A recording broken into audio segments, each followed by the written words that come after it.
시청자 여러분 안녕하세요. 박구스TV입니다. 가장 비싸고 전문적인 여론조사 꽃을 보게 되면 놀랄 일이 있는데요. 바로 중도층의 마음입니다. 내년 총선을 앞두고 중도층을 누가 많이 끌고 오느냐에 따라 승패가 갈린다는 것은 기초적인 지식입니다. 근데 이번에 여론조사 꽃을 통해 보게 되면 중도층의 놀라운 결과를 볼 수가 있는데요. ARS 자동응답 결과 중도층의 민주당 지지율은 61.1%, 국힘은 29%가 나왔고 전화민접에서는 민주당은 47.9%, 국힘은 21.1%로 지난주 대비 더욱더 벌어졌습니다. 이대로 가면 민주당이 내년 총선 승리는 그냥 누워서 떡먹기인데 아무쪼록 이대로만 가주면 좋겠습니다. 최근 여론조사의 흐름을 보게 되면 보수층의 과대 표집이 줄고 그 빈자리를 중도층이 메우고 있습니다. 이는 국민의힘 전당대회가 끝나면서 보수층의 응답이 예전보다 줄었고 또 일부 보수층이 현 정부와 여당의 태도에 실망을 하여 중도층으로 숨어버린 것도 있을 것이라 판단이 됩니다.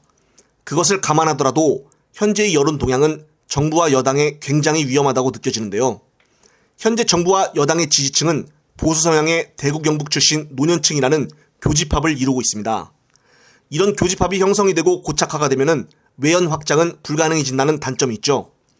콘크리트 지지층의 목소리에 지나치게 심취를 하여 다른 사람들의 목소리를 제대로 듣지 못하기 때문입니다. 따라서 서문시장을 4번이나 간 윤해 심평 변호사가 비판을 했던 것이 바로 이런 이유 때문입니다. 대선 때 0.73% 간발의 차이로 신승할 수 있었던 배경이 무엇이었는지 국민의힘은 벌써 잊은 것일까요? 지금 동향을 보게 되면 서울과 충청도는 다시 민주당 지지세가 커지고 있고 추가로 부울경과 강원도마저 국힘에게 위태로운 상황입니다. 지금 여론조사 결과만 보면 이미 다시 예전 자유한국당과 미래통합당 시절처럼 TK 자민연화된 상태인데요. 19대 대선과 7회 지방선거 당시 자유한국당은 TK에서만 승리를 했고 나머지 모든 지역에서는 다 패배를 했었는데 이대로라면 내년도 안 같을 것이다라는 장담은 못합니다. 아무쪼록 국민의힘 최고위원들 바톤 터치하듯이 돌아가면서 망언 내뱉는 거 보면 참 재미있습니다.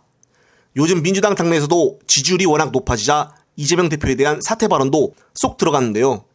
어제자 KBC 광주방송에 출연한 이계호 공천 TF 단장 역시 내년 총선은 이재명 대표 체제 중심으로 가야 한다고 말을 했습니다. 이것이 바로 지금의 현 상황을 말해주는 것이죠.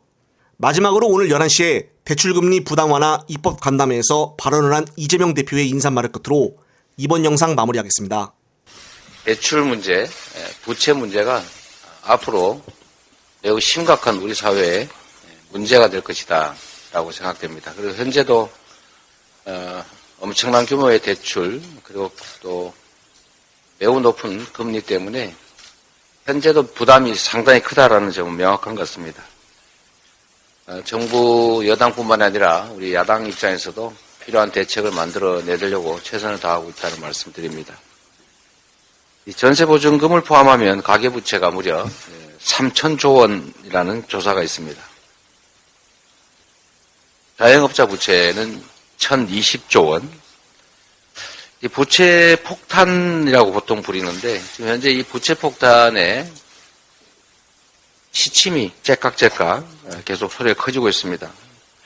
정부의 정책이 대체 뭔지 저희들 과문해서인지는 몰라도 뚜렷한 정부 대책을 지금 보기는 어려운 상태인 것 같습니다. 가장 기가 막힌 것은 현실 인식에 관한 문제인데 50만 원을 금융 취약계층에게 빌려준다고 하면서 이자를 무려 15.9% 받겠다고 합니다. 단 한 푼도 손해보지 않겠다. 이런 태도라는 것이죠. 이게 과연 정부가 취할 태도인지 참으로 의문입니다. 최근에 많은 분들 아시는 것처럼 은행권, 금융권에서 고금리로 인해서 막대한 영업이익을 누리고 있습니다. 우리 국민들의 고통 속에서 고통을 자양분 삼아 엄청난 이익을 거두는 이 잘못된 현실도 바로잡아야 될 것 같습니다. 그래서 오늘 은행의 부당한 비용 증가 방지, 또 금리 인하 요구권 현실화 이런 주제로 우리가 얘기를 하게 되는 것 같습니다. 금융권 또 은행의 사회적 책임을 강화하려는 노력도 반드시 필요하다고 생각이 됩니다. 서민금융을 위한 은행의 출연금을 확대하는 조치도 꼭 필요한 일이라고 생각됩니다. 정말로 중요한 것은 우리 모두가 현재 닥쳐 있는 일이고 또 고통받고 있고 앞으로 이 고통이 커질 뿐만 아니라 어쩌면 우리 사회에 심각한 파괴적 현상을 초래할지도 모르는 부채 문제, 고금리 문제에 대해서 정부가 진지하게 대책을 마련하고 임해야 된다는 점을 다시 한번 말씀드립니다. 감사합니다.